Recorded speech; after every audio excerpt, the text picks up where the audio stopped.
Buenas chicos, aquí viene la segunda parte del epígrafe 7, el de la consistencia pacífica.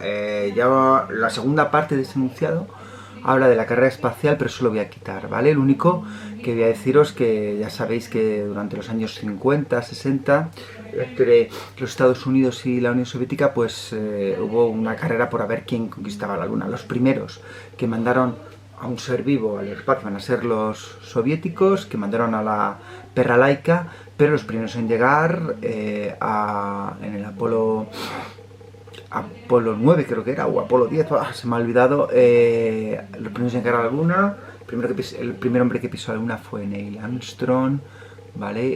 Y fueron por tanto los americanos. Pero bueno, en este vídeo sobre todo lo que quería era explicaros la crisis de los misiles de Cuba. Se va a producir en este periodo el de coexistencia pacífica, en el que, como ya sabéis, yo os he indicado, tanto por la parte americana con Kennedy como por la parte soviética, Nikita Khrushchev, había una buena disposición en principio a abordar temas tan importantes como el desarme o la distensión en las relaciones entre la Unión Soviética y los Estados Unidos. Sin embargo, este hecho, lo de la crisis de los misiles de Cuba, fue algo realmente extraordinario, no se lo esperaban para nada. Y aunque esté en un periodo de distensión, sin embargo va a marcar el momento de máxima tensión con diferencia que vivieron las dos superpotencias. Fue cuando, según muchos, el mundo estuvo más al borde de la Tercera Guerra Mundial, ¿vale? Y la destrucción total masiva, puesto que ya en aquel momento existía arsenal nuclear para destruir el planeta varias veces. Bueno, os cuento un poco, os pongo en antecedentes qué pasaba en Cuba. En Cuba en el 59 hubo una revolución liderada por Fidel Castro, su hermano Raúl Castro, ¿vale? Camilo y el Che Guevara. ¿Cómo se produjo esta revolución? Un poco raro lo que os voy a contar, pero es cierto, ¿vale? Esto es desde México. Ya habían intentado llevar a cabo una sublevación en Santiago de Cuba, porque, bueno, Fidel Castro y sus amigos hicieron una especie de sublevación en el cuartel de Moncada, que fracasó. Estos se fueron al exilio y se juntaron en México, y ahí idearon pues un proceso revolucionario, pero fue un verdadero desastre, ¿vale? Un verdadero desastre porque eran 30 y tantos y fueron en un barquito que se llamaba el Granma. Yo lo he visto porque estuve en el museo de La Habana, y fueron, y encima sabían ya que ese barco iba a llegar, con lo cual cuando tomaron tierra mataron a la mitad y unos cuantos se refugiaron en Sierra Maestra, que está al sur, cerca de Guantánamo. Está al sur, y desde allí organizaron una revolución que en un par de años les llevó al poder, algo realmente casi de película, ¿no? Pero bueno, ¿contra quiénes se sublevaron? Pues contra un régimen. ¿Qué régimen era ese? El de Batista, ¿vale? Batista, que era un dictador puesto ahí prácticamente por los americanos. Os pongo un poquito más en antecedente, ya lo sabéis, en 1898 España pierde Cuba tras una guerra con Estados Unidos. Estados Unidos no se va a incorporar a ese territorio, dejará que sea independiente, pero pondrá gobiernos títeres. ¿En qué se va a convertir Cuba a partir de entonces? Pues en el burdel de los americanos, porque ahí iban a los prostíbulos los ricos americanos, y iban también a jugar porque tenían enormes casinos y a divertirse con los bailes en Copacabana. ¿Cómo era la sociedad cubana, por tanto? Pues muy desigual. Había una élite cercana al dictador que tenía todo el poder, y la mayoría pues que vivía muy pobremente. Estos fueron los que apoyaron, la gran mayoría apoyaron a Fidel Castro y a los suyos en este intento revolucionario. Como ya os he dicho, desde Sierra Maestra partió esta sublevación, que poco a poco fue conquistando con la ayuda de muchísima gente, porque fueron bastante populares, y al final, el 1 de enero de 1960, llegaron a La Habana y se hicieron con el poder.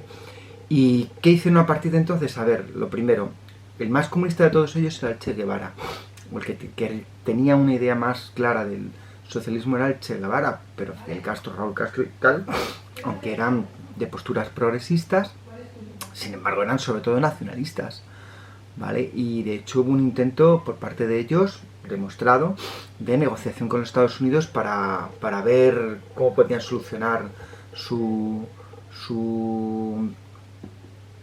el que ellos gobernasen en una isla que estaba tan cerca de Estados Unidos, que está a 40-50 kilómetros, en línea recta de Florida. ¿Qué hicieron? Los americanos no quisieron y ellos pues miraron hacia la otra gran superpotencia, la Unión Soviética, que claro, era un caramelito para la Unión Soviética en su estrategia de avance frente al capitalismo, es decir, una isla que está tan cerca de los Estados Unidos, pues desde ahí puede hacer millones de cosas, y así lo hizo, lo intentó. Bueno, ¿cómo se va a producir la crisis? Estamos ya en 1962, ¿vale? Los americanos desconfían mucho de Cuba. De hecho, el año anterior, en 1961, habían promocionado un desembarco de la oposición cubana que se había ido al exilio. Fue un desastre, fue el desastre de la bahía de Cochinos, no hicieron absolutamente nada y los cubanos se reprotegieron muy bien. Pero ¿qué pasó en 1962? Que es lo más importante, donde nos situamos en la crisis. Pues que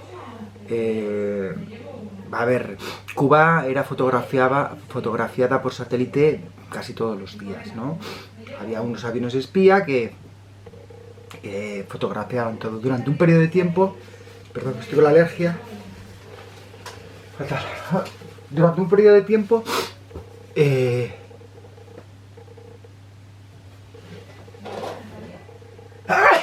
bueno, disculpa. Durante un periodo de tiempo no pudieron ver nada estos aviones porque estaba todo bastante nublado. ¿Qué sucedió? Ya acaba.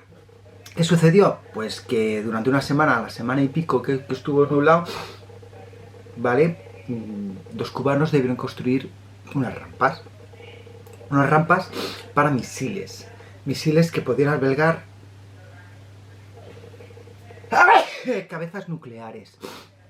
¿Qué ocurrió? Pues que al cabo de la semana estos aviones detectaron estas rampas y saltaron las alarmas en los Estados Unidos. Unas rampas con capacidad para instalar misiles que que podrían tener cabezas nucleares tan cerca.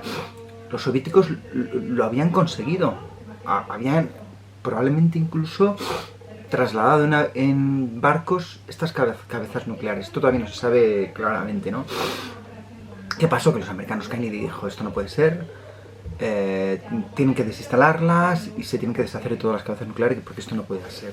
Entonces, Fidel Castro, muy chulito él, dijo que ellos hasta el final, que si querían que les invadiesen, que ellos iban a resistir. ¿Qué hizo los Estados Unidos? Decretó un bloqueo.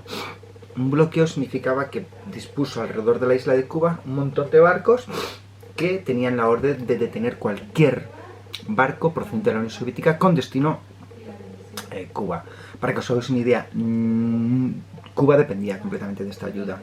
De hecho, en Cuba se veía muy bien. Hasta que cayó el muro de Berlín en el 89, hasta los 90 y tantos, Cuba vivía de lujo porque estaba muy cuidada por la Unión Soviética.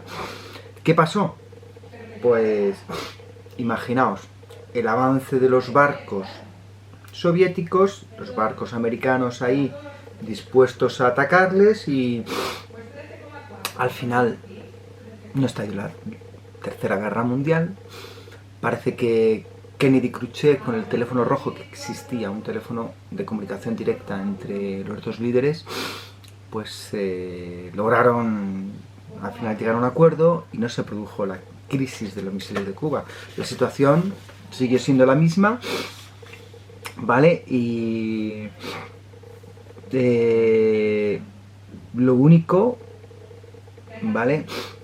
Lo único que el boicot, sobre todo de los productos cubanos, ese que se mantiene todavía hoy en día, pues empezó aquí sobre todo, ¿vale? Y hubo desde entonces muchísima animadversión, muchísimo enfrentamiento entre Cuba y los Estados Unidos.